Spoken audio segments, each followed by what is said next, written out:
France Inter. Les chroniques littorales reçoivent ce matin un ambassadeur. Bonjour José-Manuel Lamarque. Bonjour Mathilde Munoz. L'ambassadeur des pôles et des enjeux maritimes, Olivier Poivre d'Arvor, qui vient de publier un livre, 2 étés par an. Nous sommes en 2048 et c'est un ambassadeur français qui va découvrir et qui va nous faire découvrir notre monde grâce à 2 volatiles, 2 sternes. Ces 2 sternes sont Jet et Lily.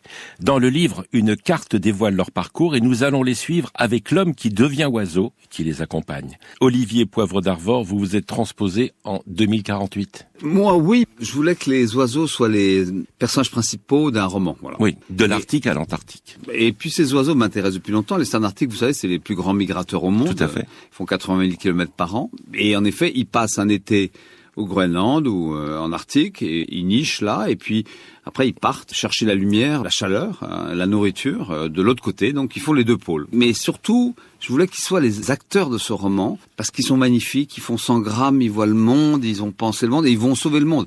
D'ailleurs, les oiseaux entre nous sont beaucoup plus nombreux que nous. Ils sont presque 400 milliards aujourd'hui. Et Jet et Lily, un couple très fidèle à la fin de leur vie qui, comme tout d'ailleurs, toutes les sternes arctiques ne voyagent pas ensemble. Ils partent ensemble, ils se retrouvent en Antarctique par un petit cri comme ça qui les identifie les uns aux autres, mais ils prennent 2 routes différentes. Et Jet va prendre la route dite de l'Afrique qui permet normalement d'aller assez vite, mais là, il va aller ailleurs finalement. Oui. On va le retrouver dans l'Himalaya. Et puis Lily prend la route des Amériques et comme par hasard, elle va elle aussi être déroutée et on va la retrouver à l'île de Pâques. Tout ça se finissant quelque part en Antarctique en 2048. Nous partons de l'hémisphère nord jusqu'à l'hémisphère sud et ce diplomate, cet ambassadeur suit Jet et Lily et nous fait découvrir ce que serait ce monde en 2048. C'est un état des lieux. Oui, c'est un état des lieux vivant en même temps et puis assez joyeux face au désastre. Au désastre environnemental. Oui, ils sont au Groenland tout a fondu, ils vont en Antarctique. Les puissances de l'époque, en 2048, sont en train de discuter de l'extraction minière possible. La mer a monté, la mer va continuer à monter parce que si en effet le projet des hommes qui est prévu là se met en place, c'est 60 mètres d'élévation au niveau de la mer et les oiseaux vont sauver le destin parce qu'ils ont vu. En fait,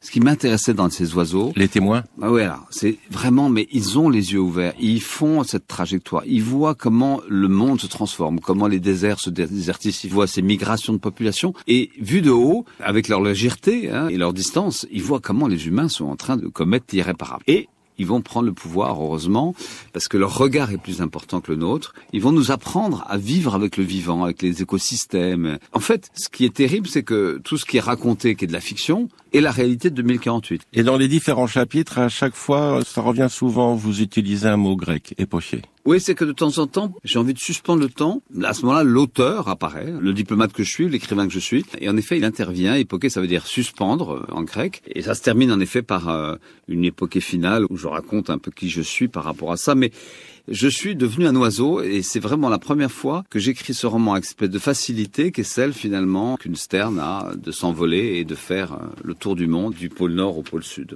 Et en tout cas, c'est un signal d'alarme. Oui, je l'attire avec une proposition, c'est que finalement on s'en sort. Mais oui, l'alarme elle est là, évidemment. Ouais. Vous n'avez pas oublié Niels Anderson et ses fameux voyages merveilleux. Vous non plus. Oui, j'ai adoré ce livre qui permettait de raconter la Suède à l'époque à travers des oies. Et en fait, c'est ça qui m'a inspiré très largement. Vous avez compris, c'est ce petit garçon qui est transformé dans ce qu'on appelait un tonte et qui va, sur le dos d'une oie, faire le tour de la Suède et raconter la Suède à l'époque. J'ai voulu les remettre au centre, en effet, du roman parce que mettre des oiseaux, c'est prendre de la distance, de la hauteur et de la légèreté.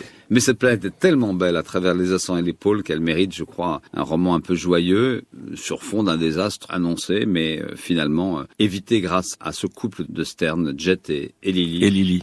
Merci à vous, Olivier Poivre d'Arvor. 2 étés par an est édité chez Stock. À demain, Mathilde Munoz. À demain, José-Manuel Lamarque.